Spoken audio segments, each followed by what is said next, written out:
नमस्कार दोस्तों, मैं पायल अरोड़ा आपका आपके खुद के चैनल पर स्वागत करती हूँ।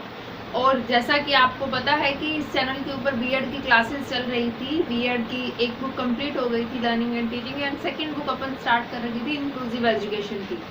एंड बीच में एनसीईआरटी की बुक्स की रिक्वेस्ट आई थी, देन एनसीईआरटी की बुक्स भी अपलोड की जा रही है। एनसीईआरटी की जो बुक्स हैं उनमें से सबसे पहले 9th क्लास की बुक मैं अपलोड कर रही हूँ। 9th क्लास के अंदर जितने भी एसएसटी के चैप्टर हैं, पहले एसएसटी सब्जेक्ट को अपलोड किया जा रहा है।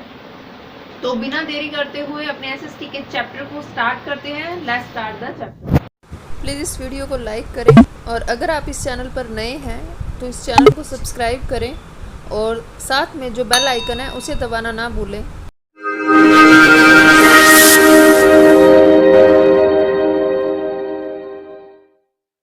द फर्स्ट 9th क्लास का फर्स्ट चैप्टर अगर हम हिस्ट्री का देखते हैं तो वो है फ्रेंच रेवोल्यूशन, फ्रांस की क्रांति। फ्रांस के अंदर कैसे रेवोल्यूशन हुआ, उन पूरी सबकी डिटेल है। ये रेवोल्यूशन कब से कब तक चला। सबसे पहले लेसन की हमें समरी पता होना चाहिए कि लेसन में है क्या। तो सबसे पहले ये जो रेवोल्यूशन था लमसम 1789 से लेकर 1799 तक चला। ये इतने सालों तक ये रेवोल्यूशन चलता रहा और इस टाइम पीरियड के अंदर वहां पर जो पॉलिटिकल इश्यूज थे, राजनीतिक उथल पुथल होती रही। और नेपोलियन बोनापार्ट आया, उसने इस रेवोल्यूशन के माध्यम से ही अपने साम्राज्य का विस्तार किया। आगे अपने पढ़ेंगे नेपोलियन बोनापार्ट, उसका अंत कैसे हुआ, कैसे 1815 में वाटरलू का जो वॉर हुई थी उसके बाद उसकी मृत्यु हो गई नेपोलियन बोनापार्ट की और वापस से सिस्टम फ्रांस का आ गया। नेपोलियन बोनापार्ट ने तानाशाही स्टार्ट कर दी थी वहां पर। इस क्रांति के क्या क्या रिजल्ट हुए, लमसम वहां पर राजतंत्र चलता था। फ्रांस की जो क्रांति थी, फ्रांस में राजतंत्र चल रहा था उस टाइम। लुइस 14, 15 एंड 16 तीन शासक आएंगे, उनका हमने राजतंत्र पढ़ना है कि क्या क्या था उस लेसन के अंदर। लुइस 14 ने क्या क्या काम किया, लुइस 15 ने, लुइस 16 ने। मतलब उन्होंने अपनी मॉनिटरी, अपनी निरंकुशता कहाँ तक चलाई, उन्होंने अपना तानाशाहीपन कहाँ तक चलाया, वो चीज़ों के बारे में अध्ययन करेंगे। अब इस टाइम पीरियड के अंदर वहां पर खूनी संघर्ष हुआ। खूनी संघर्ष से मतलब ब्लड रेवोल्यूशन हुई, इतना ज़्यादा खून खराबा हुआ क्योंकि पूरी जो कंट्री थी 3 स्टेट के अंदर डिवाइड थी। आगे अपने देखेंगे कौन कौन से 3 स्टेट थे, कैसे कैसे इनको डिवाइड किया गया था। इस फ्रेंच रेवोल्यूशन के अंदर बहुत ज़्यादा खून खराबा हुआ। ऑब्वियसली इतने सालों तक अगर ये रेवोल्यूशन चला है तो ऑब्वियसली जन धन की हानि जरूर हुई होगी। फिर नेपोलियन की तानाशाही भी हम देखेंगे और इस क्रांति से रिजल्ट क्या रहा कि ऑल ओवर वर्ल्ड के अंदर जो राजतंत्र है उसको खत्म करने की एक प्रेरणा मिली और ऑल ओवर वर्ल्ड के अंदर गणतंत्र स्थापित करने की प्रेरणा मिली। मतलब इस रेवोल्यूशन के बारे में शॉर्ट एंड स्वीट हमने अभी बता रही हूँ कि भाई क्या है क्या नहीं, लेकिन हम पूरी डिटेल से इस रेवोल्यूशन को पढ़ेंगे कि कहीं भी किसी भी बुक के अंदर या कहीं भी आपको और पढ़ने की ज़रूरत नहीं महसूस होगी। पूरी डिटेल से इस क्रांति को करवाएंगे। तो obviously Louis 14, Louis 15 and Louis 16 इन 3 शासकों की हम आगे शासन पढ़ेंगे कि इन्होंने क्या क्या किया, किस प्रकार इस क्रांति को आगे बढ़ाया और किस प्रकार किन लोगों ने, किन दार्शनिकों ने, किन फिलोसफर्स ने इस क्रांति के अंदर अपना रोल प्ले किया, कौन कौन सी बुक्स लिखी गई, 3 स्टेट कौन कौन से थे, उन स्टेट के अंदर क्या पार्शलिटी हो रही थी, उन सब के बारे में हम आज अध्ययन करेंगे। वहाँ की अपने कंडीशन देखते हैं कि फ्रांस की कंडीशन क्या थी। जो फ्रांस था वो 3 स्टेट के अंदर डिवाइड था, first state, second state and third state. First state की बात करते हैं। फर्स्ट स्टेट के अंदर भी 2 कैटेगरी थी, एक उच्च पादरी वर्ग आता था और एक निम्न पादरी वर्ग आता था। जो उच्च पादरी वर्ग थे, उच्च पोप्स जो थे, हाई और लो लेवल के 2 टाइप्स के वहां पर पोप पाए जाते थे। तो पहला था जो उच्च थे, उनका काम वो टाइप नाम का एक टैक्स लेते थे। किन से? इस थर्ड स्टेट से। ये जो उच्च वर्ग के थे ये धार्मिक कार्यों में बिल्कुल भी रुचि नहीं रखते थे। धार्मिक कार्यों में मतलब जो रिलीजन से रिलेटेड काम थे वो ये नहीं करते थे और ऐशो आराम की जिंदगी जीते थे। यही रीजन था कि ये जो उच्च पादरी वर्ग था इस थर्ड स्टेट की नजर के अंदर बहुत ज्यादा बेकार वर्ग था। ये सिर्फ जनता का शोषण करना जानते थे। और निम्न फर्स्ट स्टेट के अंदर एक निम्न पाती वर्ग भी आता था। ये चर्च इत्यादि को संभालते थे और धार्मिक कार्यों में रुचि रखते थे। ये जो निम्न वर्ग था, कहीं ना कहीं फ्रेंच रेवोल्यूशन जब स्टार्ट होगी तो इस निम्न वर्ग ने इस थर्ड स्टेट का साथ दिया और कहीं ना कहीं इन लोगों की सपोर्ट भी की, क्योंकि ये धार्मिक, हालांकि इनको टैक्स नहीं देना पड़ता था। ये वर्ग ऐसा था, ये दो वर्ग ऐसे थे जिनको किसी भी प्रकार का टैक्स पे नहीं करना पड़ता था। ऑल ओवर टैक्स पे जो है वो थर्ड स्टेट को ही पे करना पड़ता था। लेकिन इस स्टेट के अंदर जो दो वर्ग थे वो दोनों आते थे। टाइप नाम का जो टैक्स लिया जाता था वो चर्च के ऊपर लगता था, मतलब चर्च के आप पूजा कर रहे हो तो उस पूजा के ऊपर भी टैक्स लिया जाता था। ये जो उच्च वर्ग था वो उस टैक्स को प्राप्त करता था। लेकिन जो फर्स्ट स्टेट का जो निम्न पाती वर्ग था वो धार्मिक कार्यों में रुचि रखता था और थर्ड स्टेट की हमेशा सपोर्ट करता था। अब बात करते हैं सेकंड स्टेट की। सेकंड स्टेट के अंदर सेना, न्यायालय इत्यादि आते थे। इनके ऊपर भी टैक्स तो नहीं लगता था। इसके अंदर कुलीन वर्ग भी आता था सारा, इसके अंदर कुलीन वर्ग भी आता था। इनके ऊपर भी टैक्स नहीं लगता था, लेकिन कहीं ना कहीं ये थर्ड स्टेट से जुड़े हुए थे।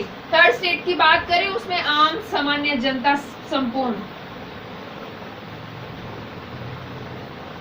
जितने भी वहां के सिटीजन है, जितनी पॉपुलेशन है, जैसे फार्मर्स हो गए, उसके अंदर और भी बुद्धिजीवी जो पढ़े लिखे लोग हैं, डॉक्टर, इंजीनियर, वो सारे थर्ड स्टेट के अंदर आते थे और इनके ऊपर भारी मात्रा में टैक्स लगता था। काफी हाई रेट का टैक्स लगता था। इन दोनों स्टेट के जो खर्चे हैं इन्हीं थर्ड स्टेट के द्वारा ही कंप्लीटली डन किए जाते थे। इनको सबसे ज्यादा टैक्स पे करना पड़ता था। कहीं ना कहीं ये एक रीजन भी था फ्रेंच रेवोल्यूशन का, ये एक रीजन भी था क्योंकि ये दोनों जो वर्ग है ये काफी ऐशो आराम की जिंदगी जीते थे। इनके ऊपर टैक्स का कोई भी भार नहीं था और जो थर्ड स्टेट है उसके ऊपर टैक्स सारा उनको। फ्रेंच रेवोल्यूशन के सबसे पहले रीजन जानते हैं कि क्यों ये क्रांति हुई। हम रीजन को इतना एक्सप्लेन में पढ़ेंगे कि पूरी जो फ्रेंच रेवोल्यूशन है वहां का, फ्रांस का जो पूरा स्ट्रक्चर है वो हमारे सामने उदय हो जाएगा। सबसे पहले वहां देखते हैं कि जो फ्रांस का निरंकुश राजतंत्र था, मतलब फ्रांस के जो वहां के राजा थे वो दैवी सिद्धांत पर काम करते थे कि जो राजा है उसका बेटा ही राजा बनेगा और उनके पास एक दैवीय शक्ति है, वही उस चीज को चला सकते हैं। ये वहां पर सिद्धांत लागू था। अब बात करें वहां पर, मैंने बताया कि फ्रांस की जो रेवोल्यूशन हुई, लुइस 14, लुइस 15 एंड लुइस 16, तीन शासकों के अंतर्गत हुई है ये जो फ्रांस की रेवोल्यूशन है। लुइस 14 के बारे में बात करें तो लुइस 14 लगभग 1643 से लेकर 1715 तक रहा। इस टाइम में लुइस 14 की जो निरंकुशता थी, मतलब जो उसका अत्याचार था, उसका जो उसकी मॉनिटरी थी, एक तंत्रात्मक उसका जो शासन था, उसकी पराकाष्ठा थी, मतलब एक लिमिट क्रॉस हो चुकी थी उसकी निरंकुशता की। वो कहता था कि मैं ही राज्य हूँ, मैं ही कानून हूँ, मतलब खुद को सर्वे सर्वा मानता था, खुद को ही सबसे ऊपर मानता था, खुद को ही सबसे हाई मानता था। वो कहता था कि मेरे अलावा राज्य में कोई भी शासन नहीं है, जो मैंने बोल दिया वही कानून है और वही राज्य है। लुइस 14 की ये नीति जो थी कहीं ना कहीं इन चीजों को शो करती थी। लुइस 14 के समय जो सेकंड स्टेट और थर्ड स्टेट, लुइस 14 कहता था कि मैं ही सर्वे सर्वा हूँ। वो सिर्फ एक चर्च को उन्होंने अधिकार दिए, बाकी किसी को अधिकार नहीं दिए। उन्होंने सेकंड स्टेट और थर्ड स्टेट दोनों के हर तरह के अधिकार छीन लिए थे। लेकिन बाद में लुइस 15 और 16 आएंगे, उन्होंने पुनः उन्हें अधिकार प्रदान कर दिए गए थे। सेकंड वर्ग जो था उन्हें फिर से अधिकार प्राप्त कर दिया। लुइस 15 की बात करें तो लुइस 15 भी एक अयोग्य शासक, हालांकि ये निरंकुश था लेकिन योग्य जरूर था ये, मतलब उसने फ्रांस को चलाया हुआ था। लेकिन लुइस 15 की बात करें वो एक अयोग्य शासक था, मतलब उसको शासन चलाना भी नहीं आता था। लुइस 15 थे, उन्होंने 7 वर्षीय जो ऑस्ट्रिया के अंदर वॉर चल रही थी उस टाइम, उत्तराधिकार को लेकर वॉर चल रही थी, उसने अपने जितने भी पैसा है, अपनी कंट्री का जितना भी फंड है, जितना भी संपदा थी, उसने उस 7 साल जो लगातार वहां पर वॉर चली उसके अंदर उसने अपना सहयोग प्रदान किया, जिसकी वजह से क्या हुआ, फ्रांस का जितना भी खजाना था वो खाली हो गया।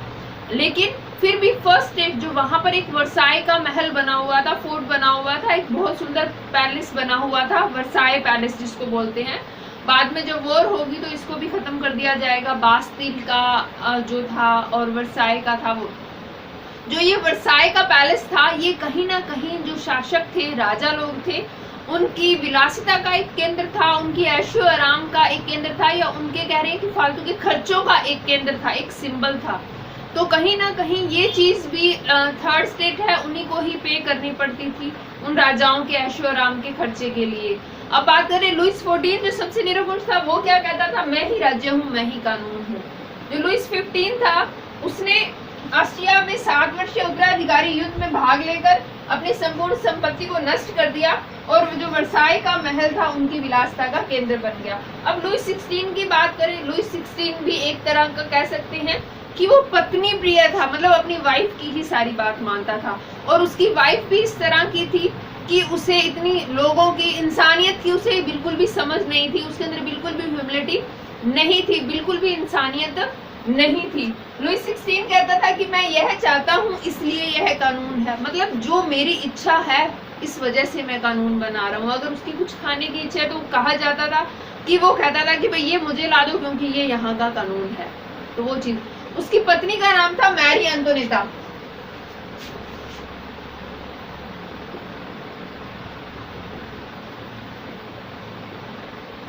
लुइस 16 की जो वाइफ थी उसका नाम था मैरी एंटोनेटा। एक बार वहां पर रैली निकल रही थी, कुछ जो थर्ड स्टेट के लोग थे उन्होंने रैली निकाली और वो रोटी की मांग कर रहे थे। तो मैरी एंटोनेटा ने पूरी रैली के अंदर बड़ा अनाउंसमेंट करते हुए कहा कि अगर आपके पास रोटी नहीं है तो आप केक क्यों नहीं खाते। मतलब उसके पास इतनी भी समझ नहीं थी कि क्या रोटी महंगी है या केक महंगा होगा, या ब्रेड महंगी होगी या केक महंगा होगा, वो चीज उसमें इतनी समझ नहीं थी। और जो लुइस 16 था वो पूरी तरह अपनी वाइफ की बातों में आता था और अपनी वाइफ की ही बात मानता था। कहीं ना कहीं लुइस 16 एक असफल शासक मैरी एंटोनेटा की वजह से भी बना। लुइस 16 को एक बार उसके महामंत्री जो थे उन्होंने त्याग पत्र दिया, तो लुइस 16 के द्वारा कहा गया कि काश मैं भी राजा के पद से त्याग पत्र दे पाता क्योंकि मैं रिस्पॉन्सिबिलिटी नहीं उठा रहा। मतलब वो खुद को ही इतना हीन समझता था, इतना पीछे समझता था कि मैं इस शासन के लायक ही नहीं हूँ। कहीं ना कहीं ये जो सारे रीजन है, अभी तो फर्स्ट रीजन देखो कि फ्रांस की क्रांति का फर्स्ट रीजन क्या था, वहां का राजतंत्र। लुइस 14, 15 एंड 16 ये 3 राजा ऐसे हुए जिन्होंने फ्रांस की क्रांति को बढ़ावा दिया। कहीं ना कहीं फ्रांस की क्रांति होने का मेन रीजन ये 3 शासक थे। इनका निरंकुश रहना, इनका पैसा उड़ाना, इनका ऐशो आराम, इनकी संपत्ति का नष्ट करना, इन्होंने अपनी संपत्ति का नष्ट करना और उसका सारा का सारा भार जनता के ऊपर डालना, ये भी एक मुख्य रीजन था फ्रांस की क्रांति का। अभी सेकेंड रीजन देख लिया क्या, कि फ्रांस का जो राजतंत्र था वो कहीं ना कहीं फ्रांस की क्रांति के लिए रिस्पॉन्सिबल था। दूसरा रीजन हम पढ़ते हैं, दूसरा रीजन है समाज की सामाजिक स्थिति। वहां के जो फ्रांस है, फ्रांस के समाज की सामाजिक स्थिति, जैसे आपको भी बताया था कि 3 स्टेट के अंदर डिवाइड था।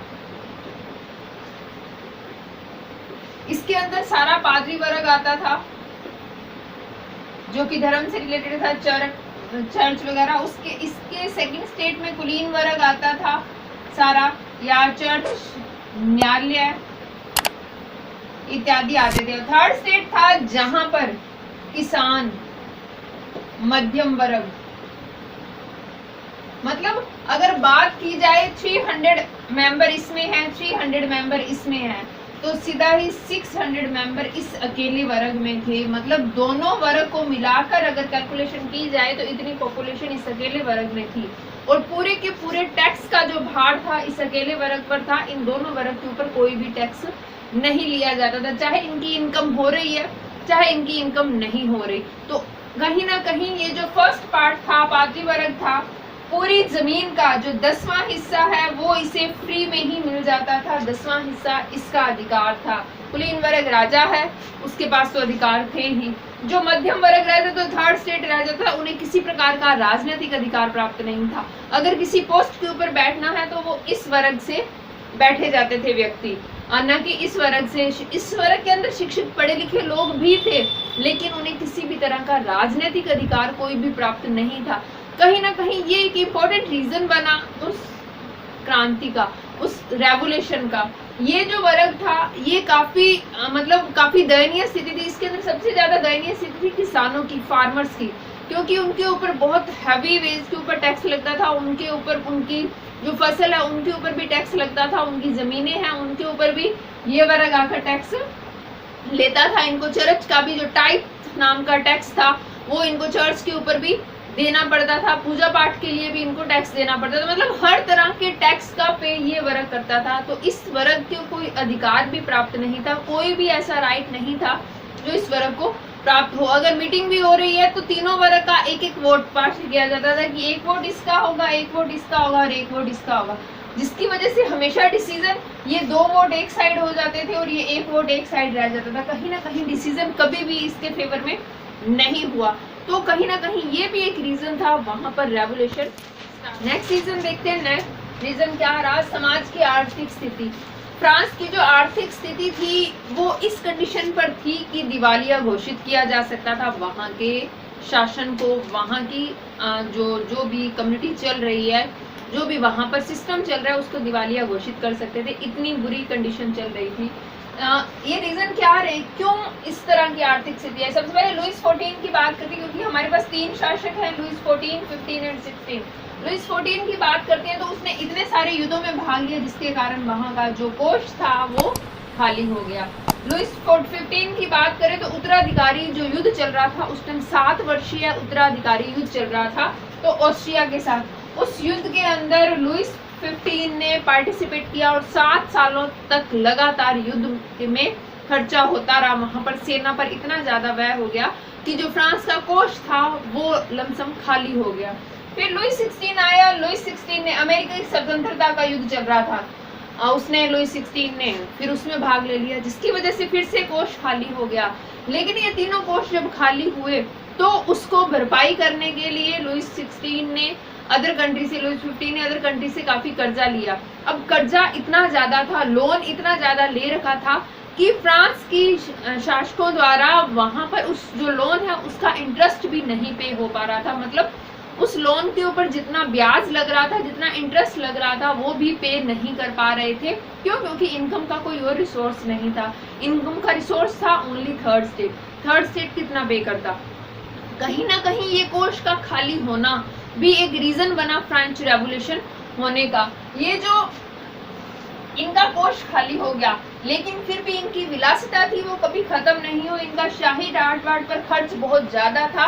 मतलब अपने ऐशो आराम के लिए ये कर्जा लेकर भी इन्होंने अपना ऐशो आराम पूरा किया।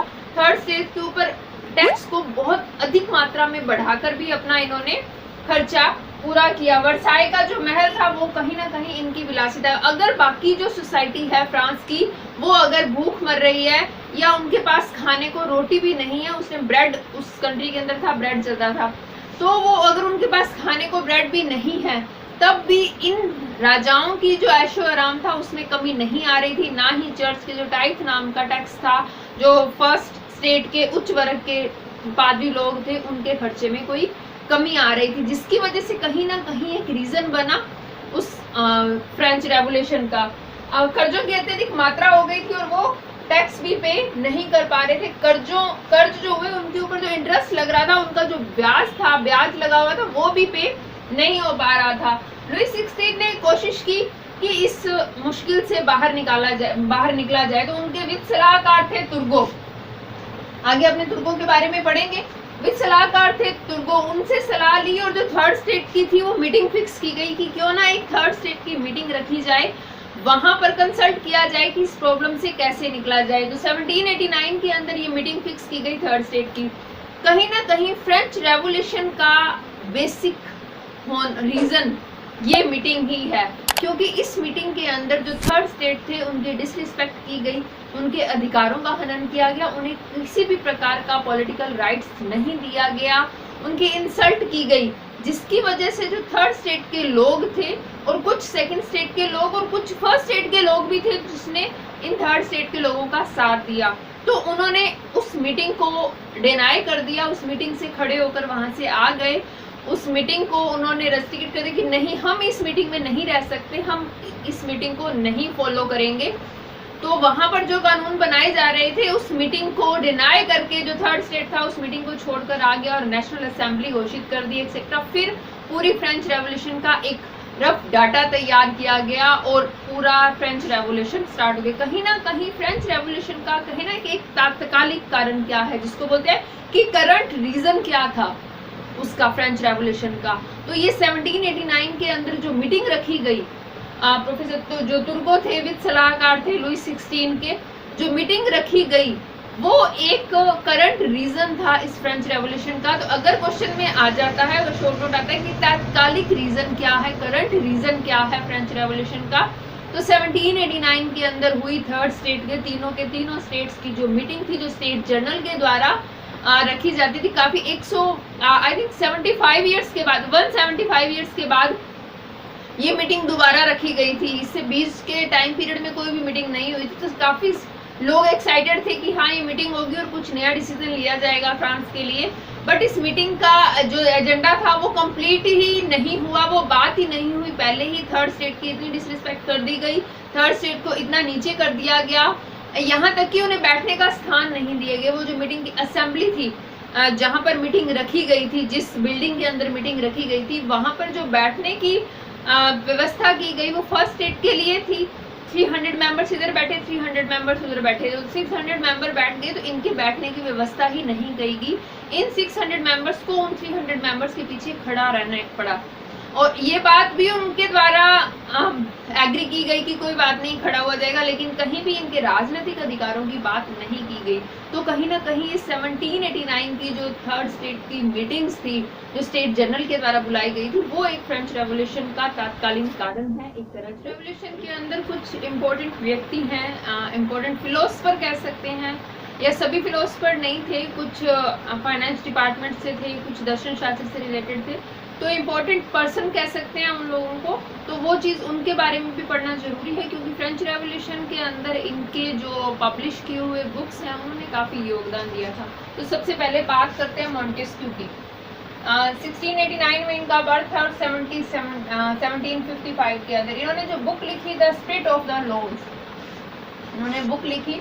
ये जो इस बुक के अंदर इन्होंने राजा के जो दैवी सिद्धांत है उनका खंडन किया। मतलब जो उनका राजा का जो सिस्टम था कि राजा के बाद राजा का बेटा ही राजा बनेगा, तो उस सिद्धांत का इन्होंने खंडन किया था, उसको डिनाई कर दिया था। और इन्होंने शक्ति के पृथक्करण का सिद्धांत दिया अपनी बुक के अंदर कि जो कंट्री की पावर है, जो कंट्री की पावर है उसे 3 पार्ट में अलग अलग डिवाइड कर दिया जाए। उन्होंने इस बारे में सिद्धांत दिया था, अपना प्रिंसिपल दिया। इनका जो प्रिंसिपल था इस बुक के अंदर, इस प्रिंसिपल के जो पब्लिशन है वो इन 3 सालों के अंदर 6 बार नया संस्करण प्रकाशित हो गया था। 6 बार इसको पब्लिश किया गया इस बुक को, मतलब इतनी डिमांड हुई इस बुक की।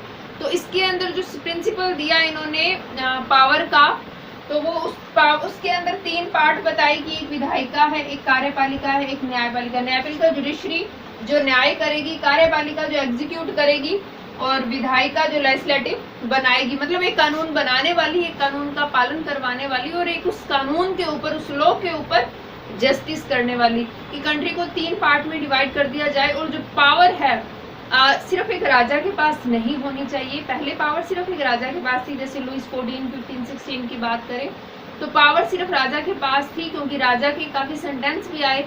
लुईस 14 का देखें, 15 का देखें और 16 का देखें कि मैं ही हूँ, इस वजह से कानून है। वो चीज़ें कहीं ना कहीं कंक्लूजन रूप में उन्होंने खुद को ही कानून बताया, खुद को ही राज्य बताया। तो इन्होंने जो बुक लिखी, इन्होंने उसके अंदर मॉन्टेस्क्यू ने बताया कि जो पावर है उसका डिवाइडेशन कर दिया जाए, 3 पार्ट में उसे डिवाइड कर दिया जाए। एक जुडिशरी सेक्टर हो जो न्याय करे, उसके ऊपर एक लेजिस्लेटिव असेंबली हो, जैसे हमारे इंडिया के अंदर अब कॉन्स्टिट्यूशन चलता है। लेजिस्लेटिव असेंबली होती है, एक एग्जीक्यूटिव असेंबली होती है और एक जुडिशरी होती है। तो 3 पार्ट में डिवाइड होते हैं। तो उसी तरह इन्होंने मॉन्टेस्क्यू ने पावर का जो डिवाइडेशन है उन्होंने कहा कि 3 पार्ट में कर दिया जाए, एक विधायिका में, एक कार्यपालिका में और एक न्यायपालिका। और व्यक्ति देखें तो वॉल्टेयर, इन्होंने बुक लिखी लेटर ऑन द इंग्लिश, इनकी बुक का नाम था। इन्होंने इस बुक के अंदर फ्रांस के जो निरंकुश शासक थे उनके ऊपर लेख लिखा, लुईस 14, 15 एंड 16 के ऊपर। और फ्रांसीसी शासकों की जितनी भी बुराइयां हैं उनको जनता के सामने लाने का प्रयास किया। फिर बात करते हैं रूसो की। रूसो सबसे इम्पोर्टेंट पर्सन है इस फ्रेंच रेवोल्यूशन के अंदर, भी काफ़ी अच्छा रोल प्ले करेंगे वो। तो इन्होंने जो बुक लिखी, एक बुक लिखी एमिली, दूसरी लिखी सोशल कंडक्टर और तीसरी बुक लिखी रूसानी। इन्होंने 3 बुक्स लिखी थी। और इन्होंने इन बुक के अंदर मनुष्य की स्वतंत्रता की बात की। इन्होंने एक टर्म दी जर्नल विल, सामान्य इच्छा, मतलब जनता की जो इच्छा है वही सर्वोपरि होनी चाहिए। इट्स मीन इनडायरेक्टली इन्होंने कहा कि जनता को कुछ ऐसे अधिकार होने चाहिए। इन्होंने गणतंत्र की स्थापना करने का एक बेस दिया। इन्होंने बताया कि जनता की जो इच्छा है वही सर्वोपरि। अगर जनता किसी को अपनी इच्छा से बनाना चाहती है तो वोट दे, और उस वोट के अकॉर्डिंग जो लीडर बनेगा वही देश के ऊपर शासन करेगा। इन्होंने एक टर्म भी दी थी। प्रोफेसर रूसो ने एक लाइन सेंटेंस बोला था कि 100 चूहों के शासन से अच्छा मैं चाहता हूं कि एक सिंह में शासन करे। मतलब ये कहते थे कि जनता की इच्छा के द्वारा एक ऐसा लीडर चुना जाए जो इतने सारे लोग, जो फर्स्ट स्टेट और सेकंड स्टेट के अंदर लोग बैठे हैं, उन लोगों की बजाय हम पर एक बंदा शासन करे जो एक सिंह के समान हो, एक शेर के समान हो, ना कि 100 चूहे हम पर शासन करें। तो इन्होंने, ये रूसो ने अपने बुक्स के अंदर एक लाइन भी इन्होंने स्पेशली रखी। तो ये सेंटेंस कई बार एग्जाम में आया हुआ है कि 100 चूहों के शासन से अच्छा है कि एक सिंह का शासन सहन किया जाए, या एक सिंह के शासन के अंडर हम लोग रहें। तो रूसो ने अपनी बुक के अंदर इस लाइन को भी लिखा। तो इस तरह 3 बंदे हमने पढ़े, मॉन्टेस्क्यू, वॉल्टेयर एंड रूसो। ये जो जितने भी विचारक हैं, इनका जो समूह बनाया गया उन्हें कहा गया फिजियोक्रात। फिजियोक्रात कहा गया इनके पूरे ग्रुप को, जितने भी उस वक्त विचारक हुए, जितने भी इम्पोर्टेंट पर्सन हुए जिन्होंने बुक्स लिखी, बुक पब्लिश की, उन सबको एग्रीगेट कहा गया, फिजियोक्रात नाम दिया गया। तत्कालीन कारण मैंने एक बताया था कि 1789 के अंदर ये जो मीटिंग हुई थी थर्ड स्टेट की, वो एक क्रांति का तत्कालीन कारण है। मतलब सबसे इम्पोर्टेंट रीजन है कि क्रांति स्टार्ट हो गई। तो 1789 में ये मीटिंग हुई गई थी, और 175 वर्षों के बाद ये मीटिंग हुई। सभी लोग एक्साइटेड थे कि थर्ड स्टेट की मीटिंग रखी जाएगी, कि 3 स्टेट फिर से मीटिंग में बैठेंगे और कोई देश के भलाई के लिए डिसीजन लिया जाएगा। लेकिन वहां पर मतदान को लेकर विवाद हो गया। जो थर्ड स्टेट के लोग थे उन्हें किसी भी तरह की वोटिंग राइट्स नहीं प्राप्त हो रही थी, जिसकी वजह से विवाद हो गया। और 20 जून 1789, ये डेट ध्यान रखना, बहुत इंपॉर्टेंट डेट है।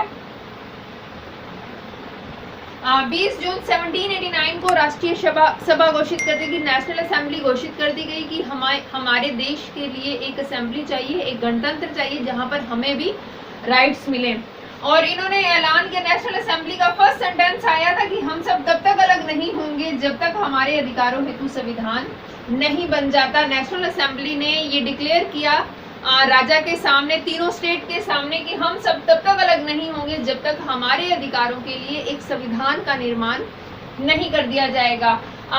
27 जून ऑफ 1789 लुई 16 इस चीज के लिए एग्री हो गए कि हाँ, मुझे भी स्वीकार है कि संविधान बनाया जाए, शक्ति का पृथकीकरण किया जाए, पृथक्करण किया जाए, पावर को डिवाइड किया जाए, 3 पार्ट के अंदर उन्हें डिवाइड कर दिया जाए। लुई 16 एग्री हो गए एक बार के लिए, क्योंकि जनता बहुत ज्यादा गुस्से में आ गई थी और लुई 16 को डर था कि कहीं जनता उसे मार ना दे। तो इस वजह से उन्होंने कहा कि राजा के अधिकारों की क्या बात होगी। तो वहां पर कहा कि राजा को भी कुछ अधिकार दिए जाएंगे, लेकिन जितने अधिकार अब हैं उतने अधिकार नहीं दिए जाएंगे। तो एक बार डर के कारण लुई 16 उस बात के लिए एग्री हो गए। और 9 जुलाई 1789 को संविधान सभा घोषित कर दी गई कि हाँ, संविधान सभा, कॉन्स्टिट्यूशन का निर्माण किया जाएगा, कॉन्स्टिट्यूशन कमेटी बैठेगी और एक नए रूल रेगुलेशन बनाए जाएंगे, वोटिंग राइट्स दी जाएगी, वोट का अधिकार प्राप्त होगा। लेकिन इस पूरी क्रांति के अंदर एक चीज सबसे इम्पोर्टेंट थी, यहाँ पर लेडीज को कोई राइट नहीं था, औरतों को कोई भी अधिकार नहीं दिया गया था, ना तो और ना ही उनके अधिकारों की बात की गई थी। यहाँ पर थर्ड स्टेट की सिर्फ उन फैक्टर्स की बात की गई थी कि हाँ, हमें वोटिंग राइट्स मिले, केवल उन्हीं लोगों को वोटिंग राइट्स होगा जो 18 साल से ऊपर हैं, और स्पेशली जो मेल हैं, मतलब पुरुषों को ही दिया जाएगा। और लुई 16 जब उस चीज के लिए एग्री हुए, तो जैसे ही उन्होंने देखा कि माहौल कुछ ठंडा हो गया, तो लुई 16 ने अपने जो वित्त मंत्री थे नेकर, जो उस टाइम थर्ड स्टेट के साथ थे, उस टाइम इन क्रांति के सहयोगियों के साथ थे, तो उन्होंने अपने वित्त मंत्री, जो नेकर नाम था उनका, उसको मार दिया लुई 16 ने। तो जिसकी वजह से जो जनता है वो काफी गुस्से में आ गई और उन्होंने बास्तिल के किले, बास्तिल का फोर्ट एक ऐसा सिंबल था जहां उनकी निरंकुशता का जो राजा लोग थे, पूर्व वंश के जो राजा लोग थे, लुई 16, 14, 15, उनको उनकी जो निरंकुशता का वो प्रतीक था, वहां पर लोगों को कैद कर रखा जाता था और बहुत बुरी पनिशमेंट दी जाती थी, वहां पर कैदियों को रखा जाता था। तो जब जैसे ही नेकर को मारा गया, उन्होंने वित्त मंत्री, अपने लुई 16 ने वित्त मंत्री जो नेकर हैं उसको मार दिया। तो जैसे ही उसको मारा तो वहां पर 14 जुलाई 1789 को बास्तिल का किला तोड़ दिया गया और वहां से जितने भी कैदी थे उनको आजाद करवा दिया गया। देखो 14 जुलाई जैसे ही 14 जुलाई 1789 को बास्तिल का किला तोड़ा गया तो खुद को स्वतंत्र घोषित कर दिया गया कि ना तो अब कोई जेल होगी जो बिना वजह हमें जेल में डाल दिया जाएगा। तो 14 जुलाई को स्वतंत्रता दिवस घोषित कर दिया गया और आज भी ये मनाया जाता है वहां पर। तो 14 जुलाई को स्वतंत्रता दिवस घोषित कर दिया गया। तो इम्पोर्टेंट डेट याद रखना, सबसे पहले कि 20 जून 1789 नेशनल राष्ट्रीय सभा हुई वहां पर। फिर इस डेट को ध्यान रखना। फिर संविधान सभा कॉन्स्टिट्यूशन की जो कमेटी है वो 9 जुलाई 1789 को, और 14 जुलाई सबसे इम्पोर्टेंट डेट 14 जुलाई 1789 को खुद को स्वतंत्र घोषित कर दिया गया क्योंकि उस दिन बास्तिल का किला तोड़ दिया गया। फ्रांसीसी क्रांति पूरी की जो पूरी क्रांति है वो 4 चरणों में कंप्लीट हुई। 4 स्टेप हम देखेंगे कि कौन कौन से 4 चरण थे। वो 4 चरणों में डिवाइड किया गया। पहली जो हम 1789 से लेकर 91 की बात करेंगे, 91 से 92 के अंदर सेकंड चरण इसका हुआ कि क्या क्या प्रोसेस हुआ, 92 से 93 के अंदर क्या प्रोसेस हुआ, और 94 से 99 तक जब तक नेपोलियन बोनापार्ट आ गए थे तब तक क्या स्टेप रहे। ये 4 स्टेप के अंदर पूरी की पूरी रेवोल्यूशन जो है वो स्टेप बाय स्टेप चली कि पहले क्या हुआ, उसके बाद क्या हुआ, थर्ड क्या हुआ और फोर्थ क्या हुआ। और नेपोलियन बोनापार्ट आने के बाद वाटरलू का जो 1815 के अंदर युद्ध हुआ वो क्या कंडीशन हुई, नेपोलियन किस तरह उस युद्ध को हार गया, कहां पर उसने नेपोलियन ने अपने साम्राज्य का विस्तार किया, वो अब हम आगे पढ़ते हैं।